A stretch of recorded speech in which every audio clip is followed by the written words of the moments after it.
En el nombre del Padre, del Hijo y del Espíritu Santo. Amén. Ven, Espíritu Santo, y llena los corazones de tus fieles y enciende en ellos el fuego de tu amor.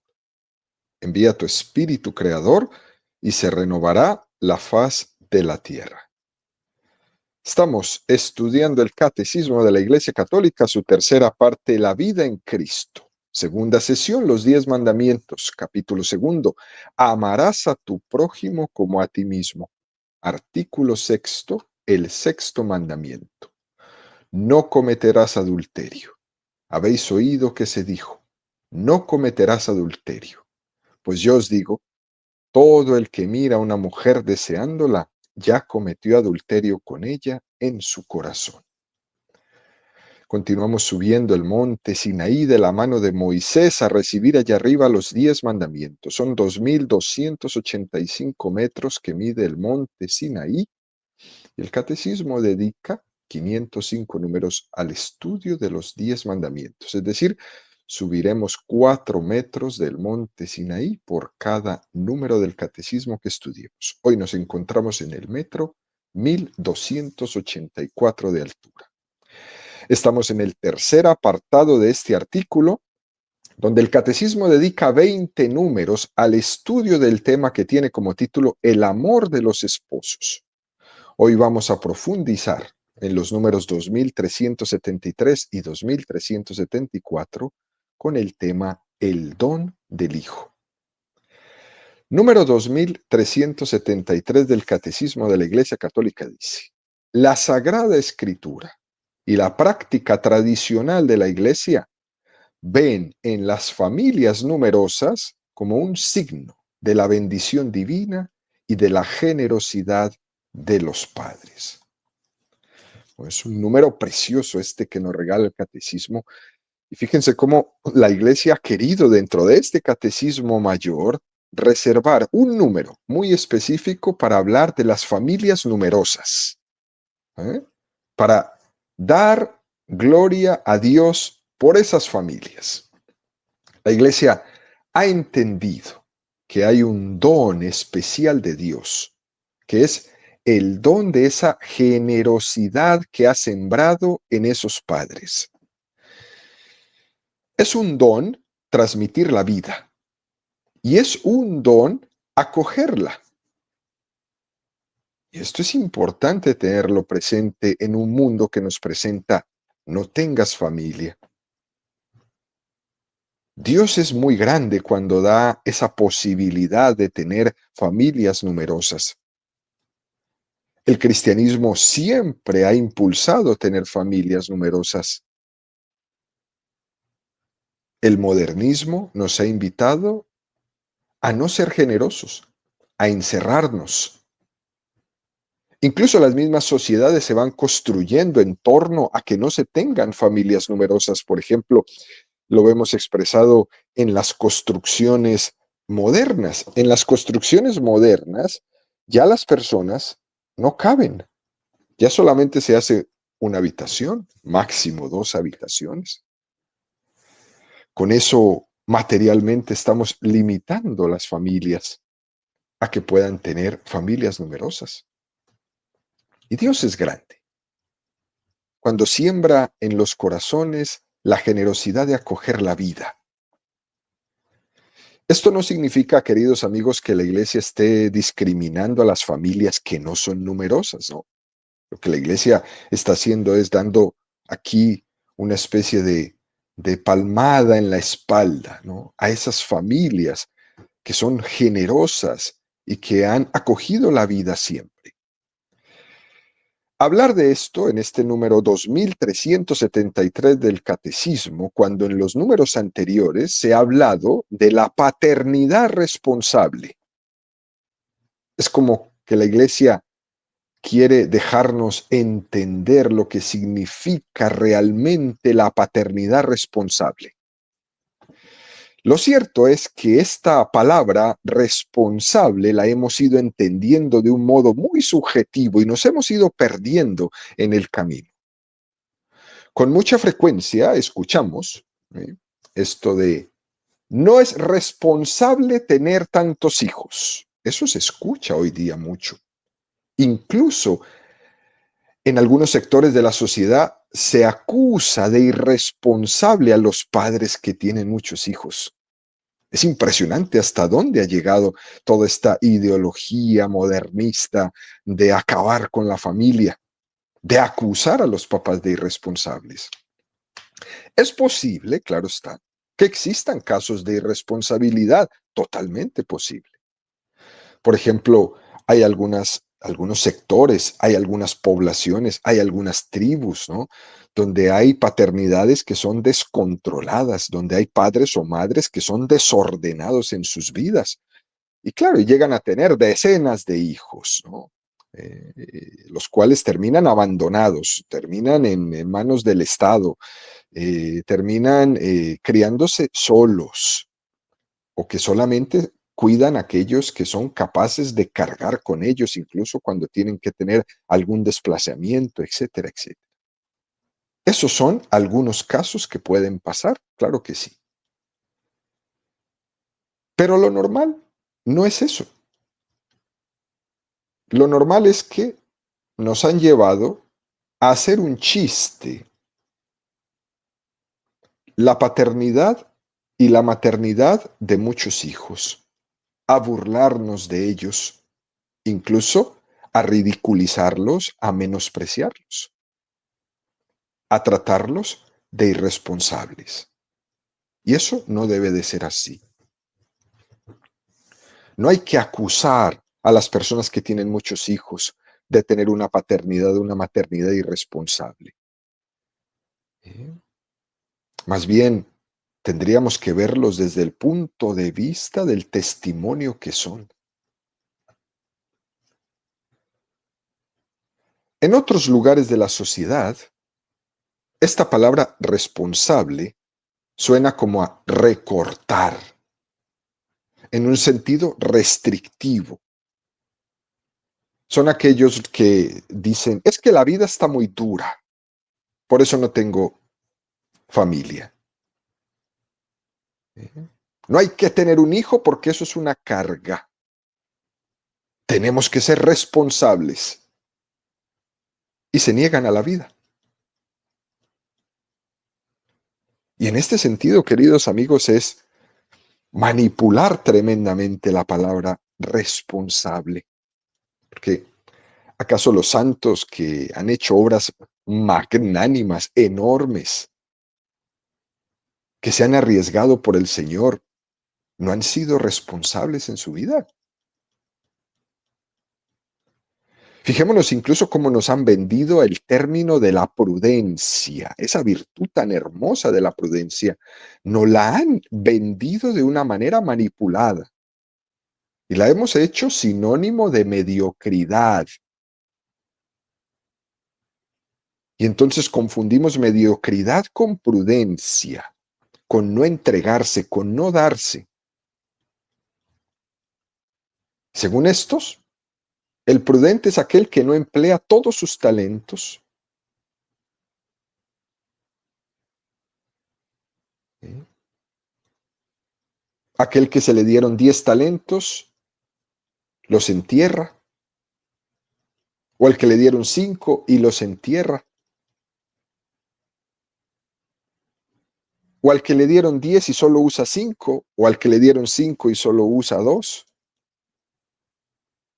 Eso no es prudencia, eso es mediocridad. Una de las frases que más se ha manipulado en la historia es esa frase que le han sacado de contexto a Santo Tomás de Aquino, cuando Santo Tomás de Aquino decía, en el medio está la virtud.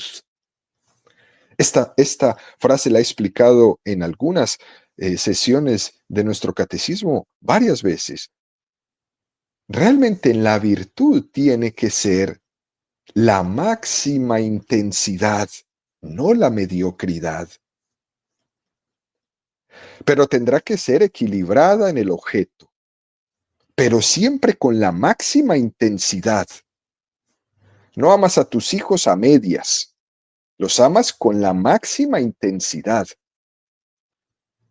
Por eso no se puede confundir esa frase de Santo Tomás de Aquino: en el medio está la virtud, haciendo que la palabra prudencia fuera el antónimo de generosidad, porque eso está mal. Porque lo cierto es que ser generoso es ser prudente, no mediocre. Y en este contexto, queridos amigos, la paternidad responsable hay que purificarla de ese concepto de responsabilidad en contra de la prudencia.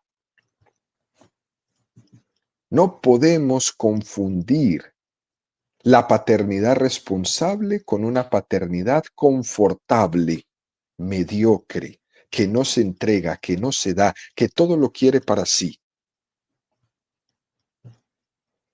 Desde la perspectiva del reino de los cielos, que dice que cuando encontró un tesoro en el campo vendió todo lo que tenía y compró el campo donde sabía que estaba ese tesoro. Ante la maravilla de ese tesoro, todas las demás cosas se caen. Por eso, cuando hemos entendido cuál es el tesoro de nuestra vida, todo lo demás se cae. Y esa persona que fue y vendió todo lo que tenía para comprar ese terreno donde estaba el tesoro, ¿les parece que es imprudente? ¿Les parece que fue irresponsable su acción? Yo creo que no. Más bien creo todo lo contrario. Es lo que todos tenemos que hacer. Apostar en nuestra vida todo por el tesoro. Porque ahí donde está tu tesoro, ahí está tu corazón. Y aquí este número 2373 del Catecismo nos remite a un punto precioso de esta constitución dogmática Gaudium et Spes del Concilio Vaticano II, que tantas veces también hemos comentado, y que dice: en el deber de transmitir la vida humana y de educarla, lo cual hay que considerar como su propia misión, los cónyuges saben que son cooperadores del amor de Dios Creador y sus intérpretes. Por eso, con responsabilidad humana y cristiana cumplirán su misión, y con dócil reverencia hacia Dios se esforzarán ambos de común acuerdo y común esfuerzo por formarse un juicio recto, atendiendo tanto a su propio bien personal como al bien de los hijos, ya nacidos o todavía por venir, discerniendo las circunstancias de los tiempos y del estado de vida, tanto materiales como espirituales. Y finalmente, teniendo en cuenta el bien de la comunidad familiar, de la sociedad temporal y de la propia iglesia. Este juicio, en último término, deben formarlo ante Dios los esposos personalmente.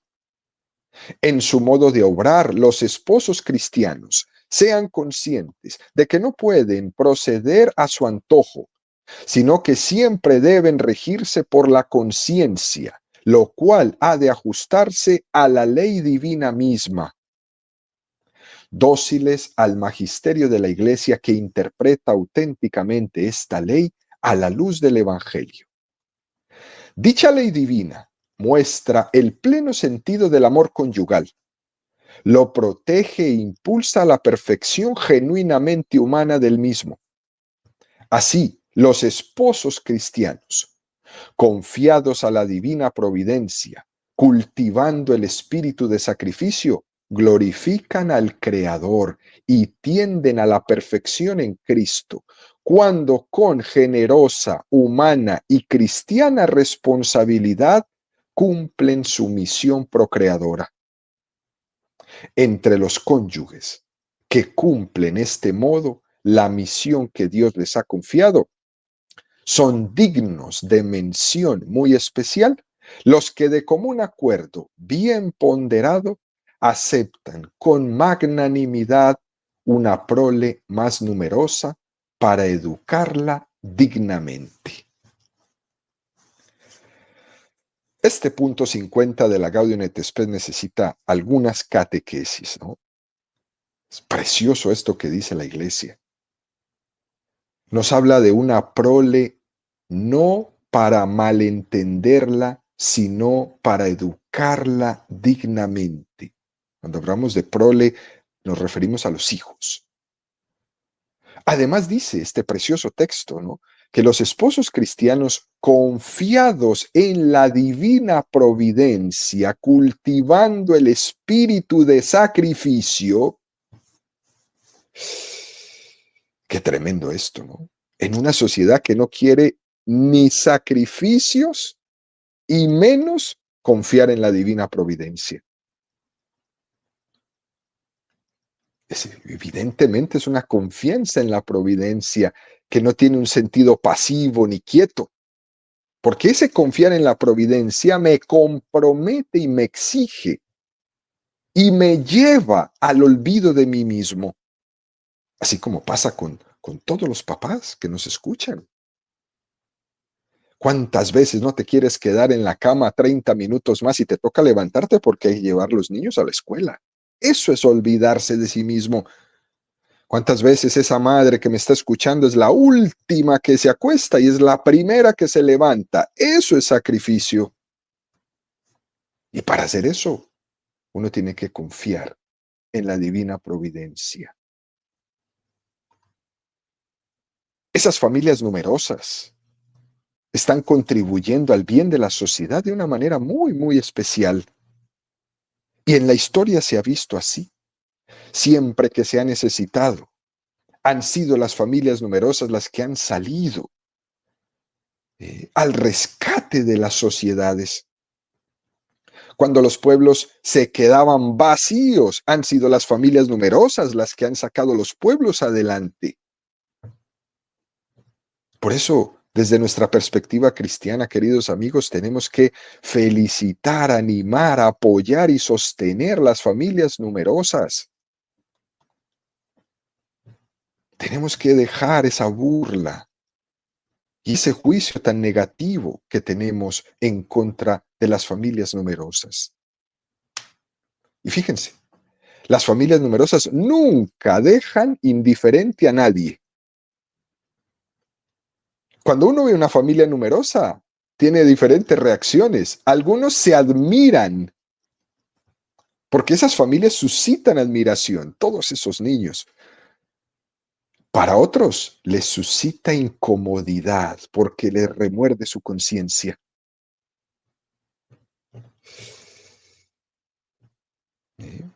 Muy interesante estas reacciones. Le remuerde la conciencia a la persona que no ha estado abierta a la vida. Se sienten molestos y les incomoda el ruido de los niños o el desorden o lo que sea. Hay veces que la luz molesta, o digamos muchas veces la luz molesta. Tanto que trabajar. Por eso este punto 2373 del Catecismo tan hermoso quiere sacar, ¿no?, a la luz y felicitar y animar a esas familias. Entre otros bienes, ¿no?, que se desprende de las familias numerosas, podríamos destacar, por ejemplo, que la familia numerosa preserva a los padres del riesgo de tener un amor posesivo con los hijos. Aquellos que solamente tienen un hijo se posesionan de él. ¿Cómo se ve esto fuerte, no? Hoy en día, con la natalidad tan baja, este riesgo de volverse papás posesivos es enorme. ¿Y cómo sufren? El amor que se tiene a los hijos tiene que ser un amor libre, no posesivo, porque ese amor posesivo no es santo, es destructor. Porque es que la paternidad y la maternidad son un don de Dios, no para ser poseído, sino para donarse. A los hijos se nos dan, se nos prestan. para que los eduquemos, para que los formemos, para que los cuidemos y después los entreguemos al mundo, se los entreguemos a Dios. Y esa entrega es más dolorosa que el mismo parto. La entrega de un hijo a la sociedad, al matrimonio, al sacerdocio, al ejército. ¿Cómo cuesta? ¿Cómo cuesta? Cuando uno solo tiene uno, cuesta más. Y si se ha hecho posesivo de él, peor todavía.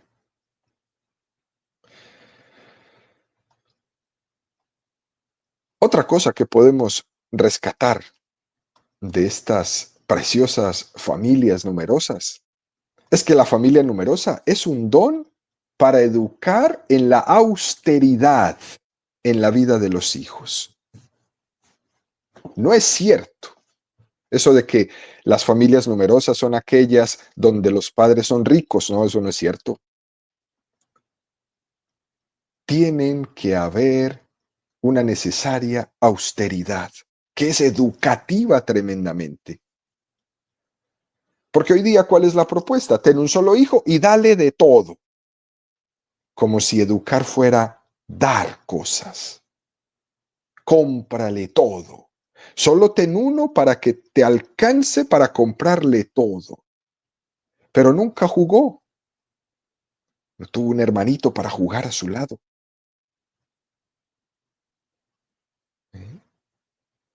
Nunca tuvo la experiencia de ponerse la ropa del otro.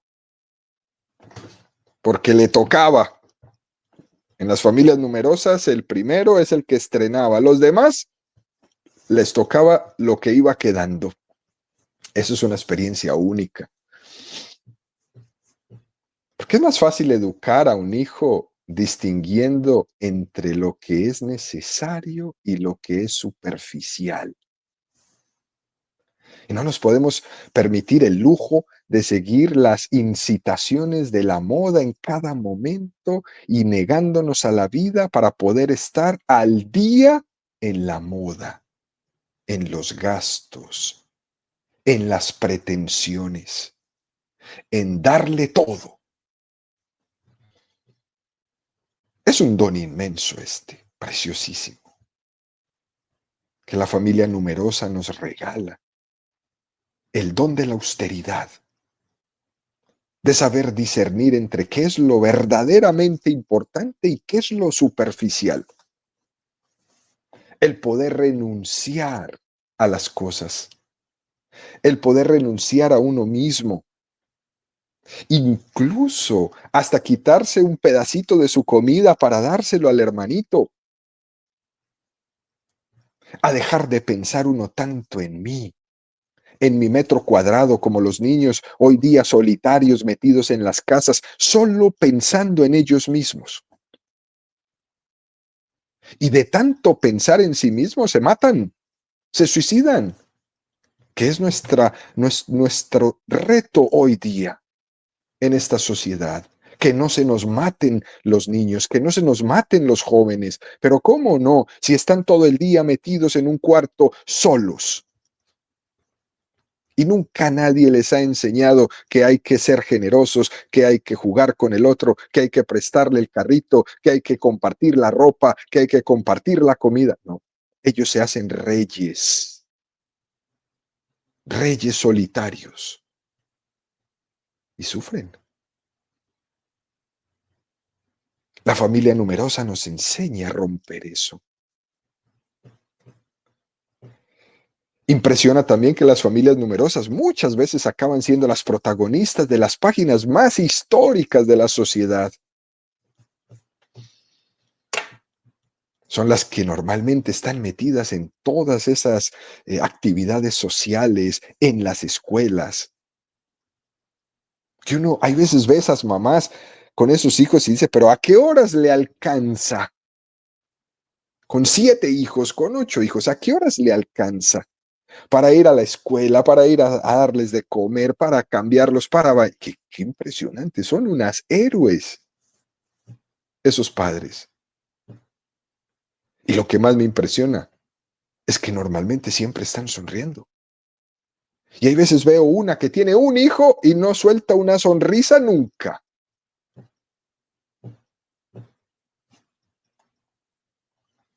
Paradójicamente, son las familias numerosas las que suelen ser las más implicadas. Qué cosa tan interesante. Han entendido que Dios les dio esa generosidad, que no nace solamente de ellos. Y se sorprenden ellos mismos de que les alcance para todo. Y entre más ocupados se implican más. Muy interesante. Y eso solo lo explica la lógica de la gracia. No por nada hay ese dicho, ¿no?, que existe por ahí en nuestra sociedad. Si tú quieres que algo funcione, encárgaselo al que está más ocupado. Si esto lo aplicamos al tema de las familias, el resultado es el mismo. Como dice el Evangelio, al que tiene mucho, más se le dará. Al que no tiene, se le quitará hasta lo que tiene. Es la lógica del Evangelio, es la lógica de la gracia. Claro está también, queridos amigos, que no quiero idealizar, ¿no? Porque en las familias numerosas también existen muchas tentaciones, muchos riesgos, muchos problemas, claro que sí. Pero globalmente considerado, tenemos que dar gloria a Dios y tenemos que defenderlas, porque es patético que las familias numerosas no tengan la ayuda que necesitan para poder llevar adelante en generosidad a sus hijos. Tenemos que dar un salto en esto. Todos debemos hacer el esfuerzo de ayudar a salir adelante a las familias numerosas que son nuestro testimonio social. Y hay que considerar que los dones de Dios, en la medida que te implican, te santifican. Luego el catecismo da un paso y nos presenta el número 2374 que dice: grande es el sufrimiento de los esposos que se descubren estériles. Abraham pregunta a Dios: ¿qué me vas a dar si me voy sin hijos? Y Raquel dice a su marido Jacob: dame hijos o si no me muero.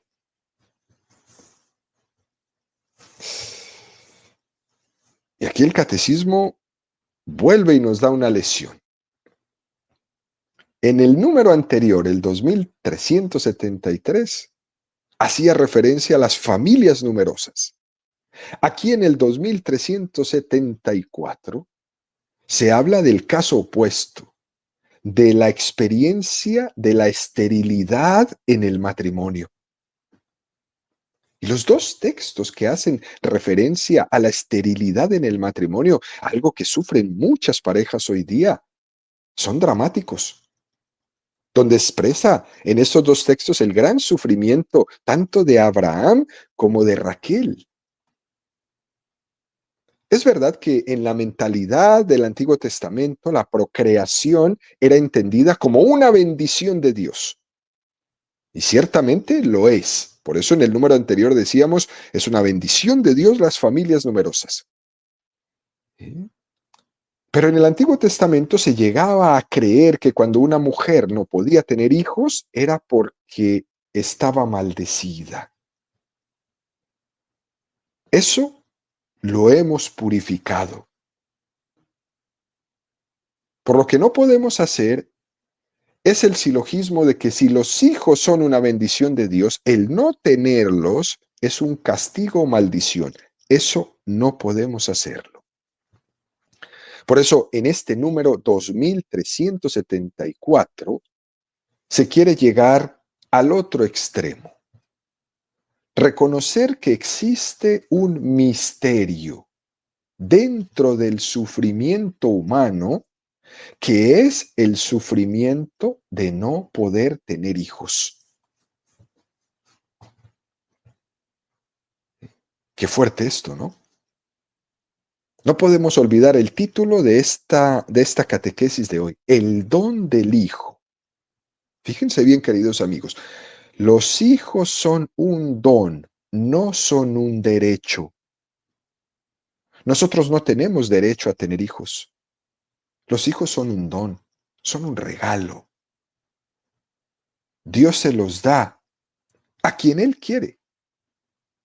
Pero si no te lo da, no es porque te maldice o porque no te quiere. Los hijos son un don, no un derecho.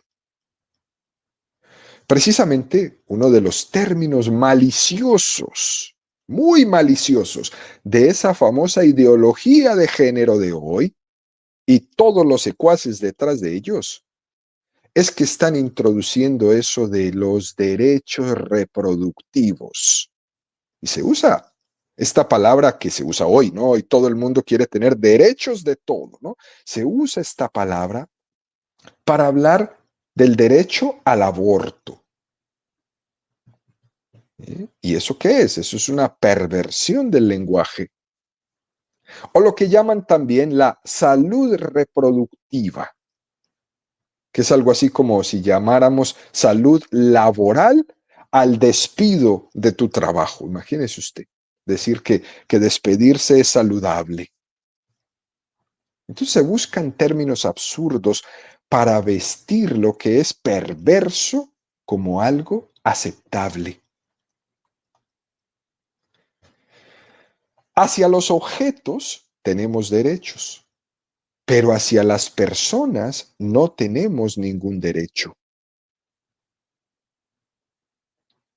¿Eh? De cualquier, de cualquier forma, ¿no? Aunque los hijos son un don, a los que no tenemos derecho, no quita que cuando no hay hijos exista el sufrimiento. Y ante ese sufrimiento uno tiene que encontrar respuestas. Este sufrimiento no es un sufrimiento egoísta, porque nace de un instinto que Dios ha puesto en cada uno de nosotros. Es ese instinto materno, ese instinto paterno. Y ese sufrimiento de maternidad o de paternidad lo viven muy fuertemente los matrimonios que no pueden tener hijos. Por eso se inventan desde la ciencia un montón de respuestas que muchas veces llevan a los matrimonios a unos problemas enormes, porque son unas respuestas que no tienen fundamentos morales y a las cuales los matrimonios, con ese deseo de ser madre, con ese deseo de ser padre, pues acceden, ¿no? Y terminan cometiendo actos inmorales. Qué interesantes somos los seres humanos, ¿no? Algunas personas sufren por no tener hijos y otras sufren porque los tienen. Algunas personas se esfuerzan y pagan y hacen y se meten en tratamientos y se inyectan cosas para poder tener un hijo. Otros se inyectan cosas para matarlos.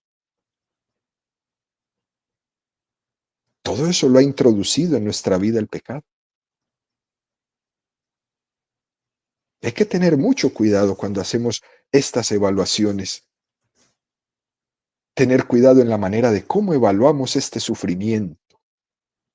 Que ese sufrimiento no vaya más allá de lo que es naturalmente comprensible. Que una mamá que no pueda tener un hijo, que una mujer que no pueda tener un hijo, no sufra más de lo normal. Que ese sufrimiento no se convierta en algo obsesivo y autodestructivo para ella. Porque lastimosamente puede llegar esto a ser obsesivo y autodestructivo, el no poder tener un hijo. Y se rompen las parejas, se rompen los matrimonios, se rompen las relaciones por esto. Incluso escucha uno la expresión de vidas frustradas. Así, fuerte, como la expresión de la cita de Raquel que nos dio el Catecismo, Génesis 31. Dame hijos o me muero.